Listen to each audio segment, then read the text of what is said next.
I've known Rick since he first got here. Rick and I carpooled to Fort Sam from Hidden Forest. That's where I first met Joy. There's some things about Rick that the professional accomplishments don't reveal. But when you carpool with some guy, you learn about the real man, what makes him tick. And we throw accolades around about people that have been successful, and Rick is an embodiment of some of those things. He's forgotten more about field medical service than any one of these 5 or 10 guys up here in the front row. How do I know that?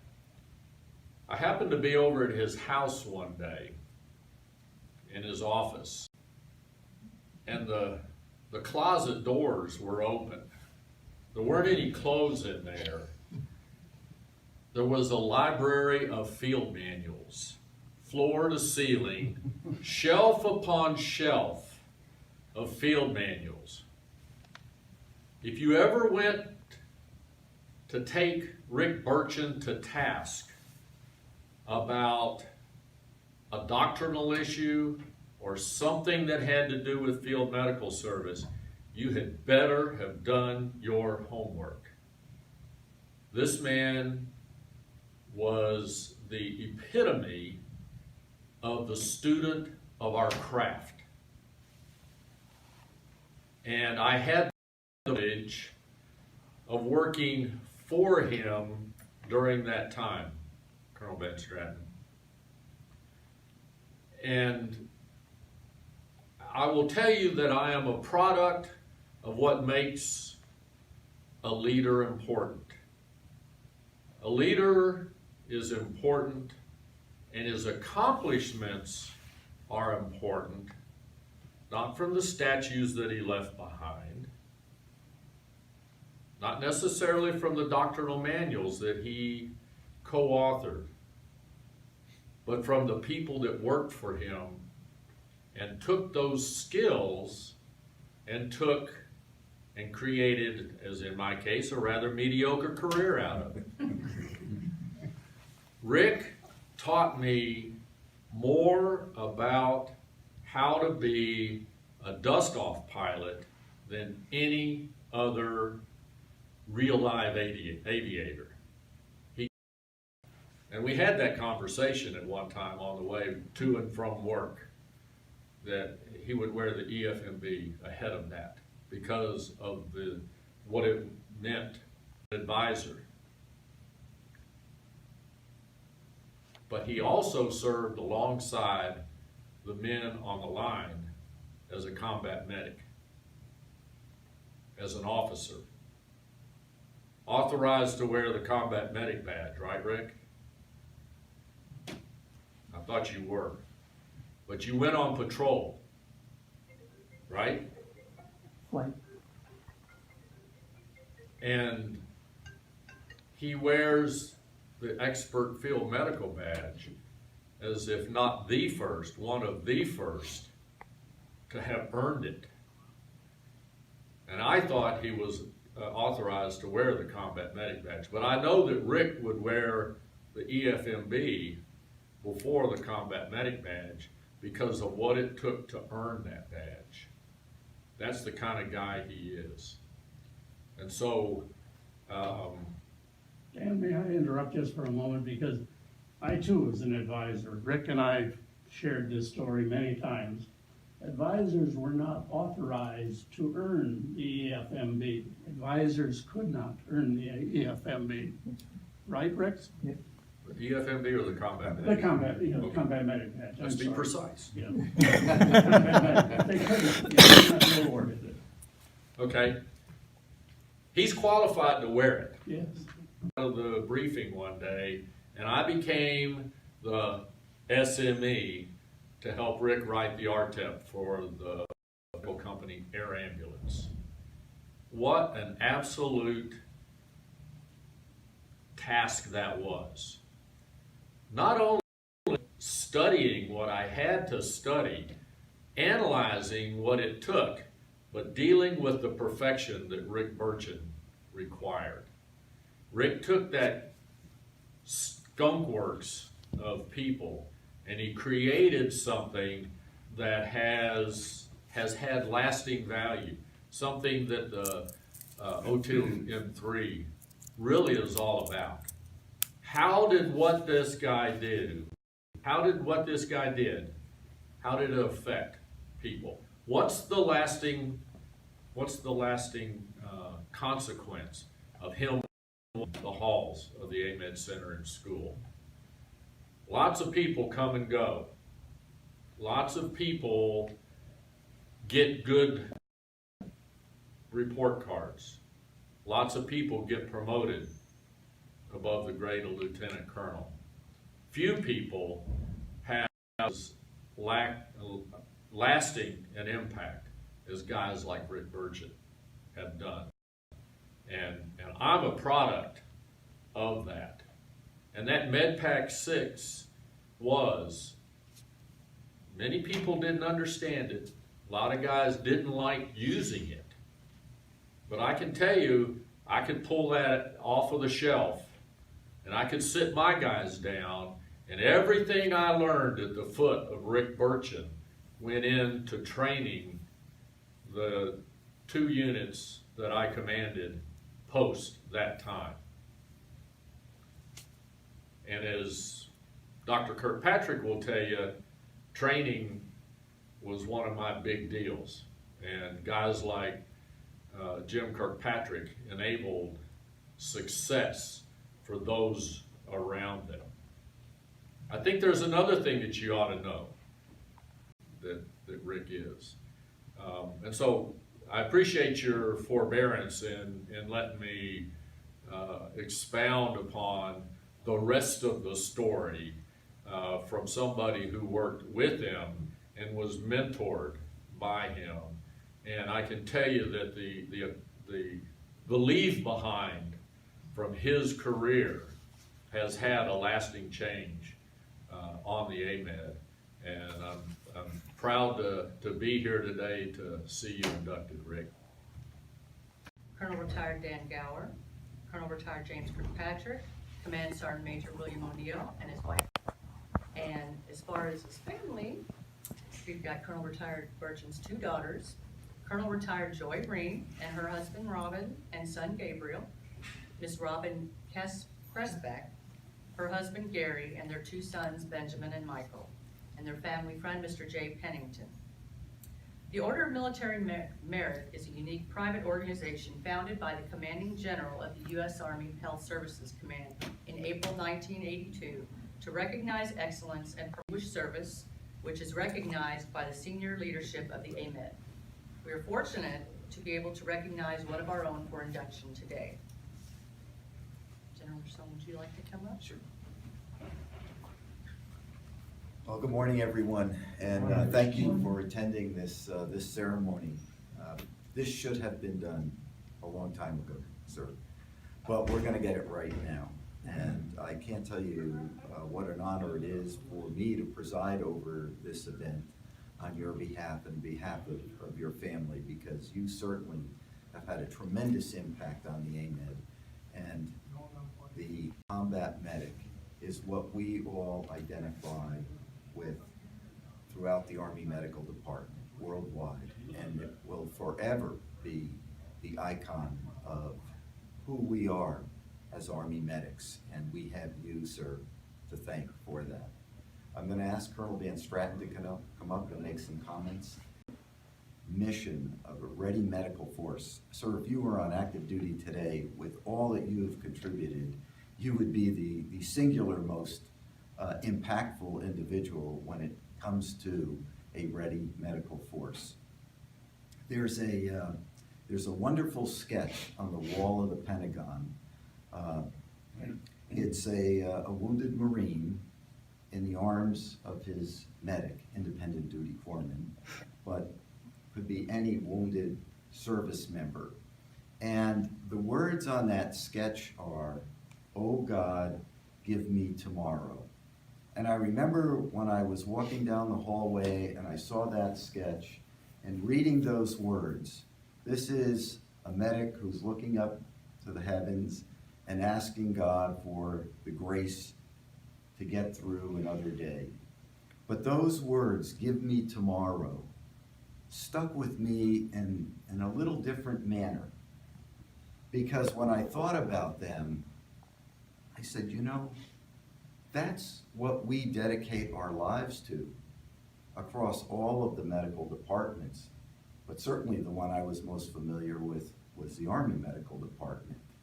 Those words, "give me tomorrow," are what we develop our competencies, our skills, to ensure that the wounded, ill, and injured have one more minute, one more hour, one more day, giving those great servicemen and women a tomorrow. And sir, I think what you contributed in that iconic statue of the combat medic leaning over the wounded soldier, that captures the essence of what those words are, "give me tomorrow." So for everyone here, this is a really special day for all of us. Thank you, Colonel Van Straten and General Scully, for bringing this to our attention, because as I said earlier, it should have been done a long time ago. Nonetheless, we're going to get it done today. So Colonel Burchin, I'd ask you to please. I had prepared some written remarks, but I decided on the way in to abandon them and just speak from the heart, because Rick deserves. We've been friends for a long time, Rick. I remember well when we first met. 1975, you and I were both assigned to the Academy of Health Sciences.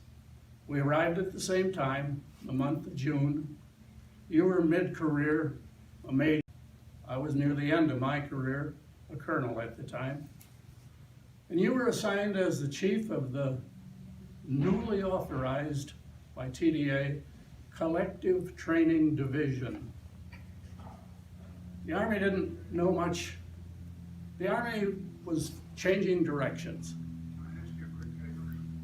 TRADOC was insisting that everybody within the Army move to a new way to train. Task, condition, standard. All the individual soldier MOSs had to have a soldier's manual developed. All of the units had to have an RTEP developed, an Army Training and Evaluation Program, and that task fell to you as the chief of the Collective Training Division. Theoretically, your division was to develop only the unit training programs, but almost by default, you took over the task of developing many of the 35 different soldiers' manuals that had to be developed for each specific MOS. You started, as I recall, with a very small group, 4 or 5 officers, 2 or 3 non-commissioned officers, but you had a sense of optimism that the mission could be done. And you took on the task, and it was developed. The authorization documents were developed. And eventually, you were authorized 80 people. And you gradually grew while addressing the mission of developing the soldiers' manuals by default and the RTEPs by design. You never reached that 80 authorized strength. I know, because I was your first boss. I was the newly appointed director of a brand new directorate called Training, Development, and Evaluation. And your operation fell under me, only for about a year. And then things changed. I was transferred, I became the dean. At that time they called it the director of training, and eventually the deputy commandant of the institution. But I kept track of you. I watched you with great pride as you took on that fantastic task of developing those soldiers' manuals and those RTEPs. And early on, one day you came to me with an idea. I want to develop a significant memorial to the combat medic. You were a field soldier. You knew that the combat medic was the heart and the soul of the Army first line medical support. And you wanted to do something special. So I remember you showed me an artist's rendering of a statue. And I said, go for it, Rick. You took the idea to the Commandant, General Pixley, who became our Surgeon General, and General Pixley liked it greatly. But he said, Colonel Burchin, take your idea across the street and see if General Neal, the Commander of Health Services Command, will buy into it. General Neal did, enthusiastically. He liked the idea. And then you took it to the JAG office. Lawyers would approve. And to sort out how you were going to raise the funds. You wanted to do it right. And you did do it right. You you raised over $100,000. That was in 1976, 77 time frame, 78. Think of that in today's dollars. Probably $250,000, I think would be a conservative estimate. But you did it. And because of you, that statue that sits right over there was cast eventually and sighted. And on the 9th of November, 1979, I was in the crowd, and it was a good crowd. It was a beautiful day, beautiful fall, late fall day, crisp, and that statue was dedicated. And just to show you how tight their timeline was, they finished totally emplacing that statue at 10 o'clock in the morning, and the ceremony was at 3:30. Still wet plaster on the base of the statue where it was sited. But you had confidence that it was all going to come together. As I recall, you actually made the decision as to the date that it would be dedicated about 6 months prior to the statue even being cast, and fundraising only about 50% complete. Now that's what I would call faith. That's what I would call faith. But just put yourself back in time now to that time. Prior to 1979, that corner was empty. Where we're sitting right now, as I recall, there was a World War II vintage barracks that housed the Boy Scouts of America, Troop 21, to which 2 of my sons belonged. Next to it was the BAMC Brace Shop, the BAMC Brace Shop. I know that because we had a phase 2 training site there where we trained our orthopedic specialists. But what an accomplishment. What an achievement. What an achievement. And Rick went on from there to do great things in other assignments as well. When he left here, he was assigned to Fort Hamilton, New York. He was first the advisor to the commander of the 8th Medical Brigade, and later was appointed as the deputy commander. By this time, he was a lieutenant colonel, and he was the deputy commander. And of note, that brigade was the largest in the AMED inventory. 6,000 people assigned to that brigade at that time.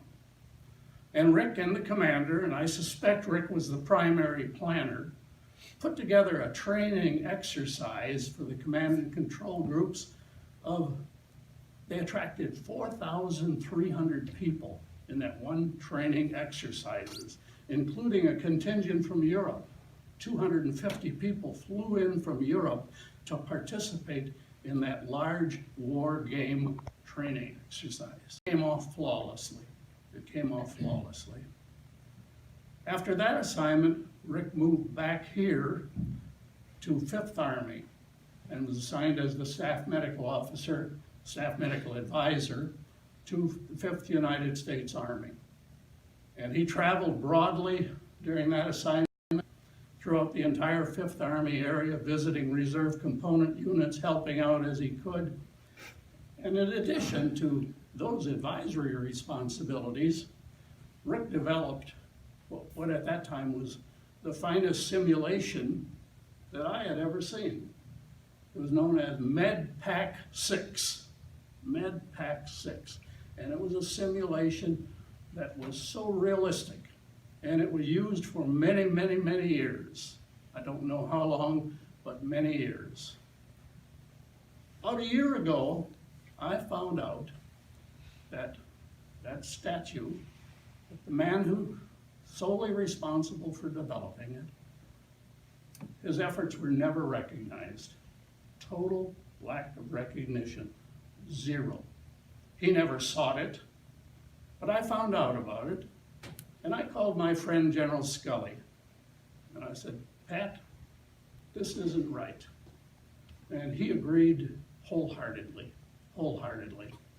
And together, we decided the order, and so we decided an appropriate way to recognize that service 40 years ago, 40 years this November, was to have you inducted into this special order.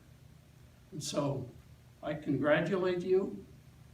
I'm proud to have known you, proud to have served with you, proud to have been your boss, even though the relationship wasn't exactly boss to person being supervised.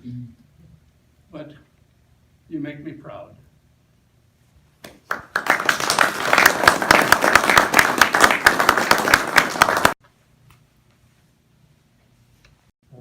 Dear friend and I guess employee for a while there. A lot did go on. I won't tell anybody what he told me on his side of the car ride. Those of you who know him wouldn't believe what I'd have to tell you anyway. So, the story behind the statue, when Colonel Van Strand and I showed up here, I had just come from 18th Airborne Corps, Fort Bragg. And one of the lucky things that had happened to me was the fact that I spent several tours between getting out of the basic Army Medical Department units in my first assignments, going to school, sent me to Vietnam, advisor to a Vietnamese outfit. Same kinds of things, just a little bit different packaging, different language, different food. Then come back to 18th Airborne Corps. I would have been really happy staying there for the rest of my career. Being with the troops was the best part of the career from the standpoint of view of feeling like you were a part of the Army in that regard. Schoolhouse was great and all that, but there's a difference when you're running around with the folks in the field. But one of the things you learn is that those guys that are out, the one in the statue. And to me, everything that the rest of the Army Medical Department had to do supported that guy in the field. And his orientation was always on that. But we lost track of it because of what happened. And not to bemoan at all the fact that in Vietnam, the helicopter took over a lot of the things that most of what we did kind of disappeared, and the attitude disappeared as well. And that stuck in my mind when I came here and saw some of the stuff that was going on. And that's what brought me to the concept of trying to do something so that we had that little icon, just like the Follow Me statue at Fort Benning. There's a Special Forces soldier at Fort Bragg.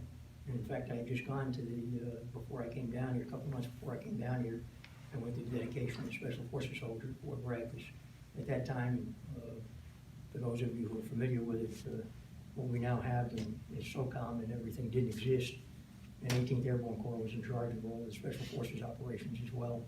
So I got involved in that aspect of things while I was there. The other places where there are branches in the Army, and find that that's exactly how they did that. And it's a reminder to everybody. So I would recommend for any of you who stay with the program and everything, the few that are still wearing a uniform and those that affect that, make sure you never lose that. It's extremely important. When I got down here to the aspect of training and being able to leave something for the future was obviously a part of what my job was. And that's how I saw it, that's what I did. And I couldn't have said it any better than you did, because it makes you feel good when you find somebody, and there are a number of people over the years that have come back and tell me that the benefits that they gained from the stuff that we put out here and some of the other things that we did. And your last comment about the AMED being ready, what happened, for those of you who remember what Steadfast was, and the reorganization of the reserve components, if you took a look at what the readiness of the reserve component AMED was back in the early 80s, and what it was by the time I got out of 5th Army in '89, turnaround. One of the advantages when I used to come over to Europe to see you when you were 7th Med Command, Colonel Van Stratton was there, and we used to run training exercises over there before the units. It was amazing. Some of the reserve component people really were more advanced than some of the active duty folks on what their jobs were, because they had been doing it longer together. And it was an amazing opportunity to see that happen. So when we had all of this stuff happen in the early 90s, a lot of that never would have happened, and not the people that were in my offices and some of the other places actually done the things that they wanted to get everybody ready. So it's a good feeling, and I appreciate everything everybody's done. Thank you.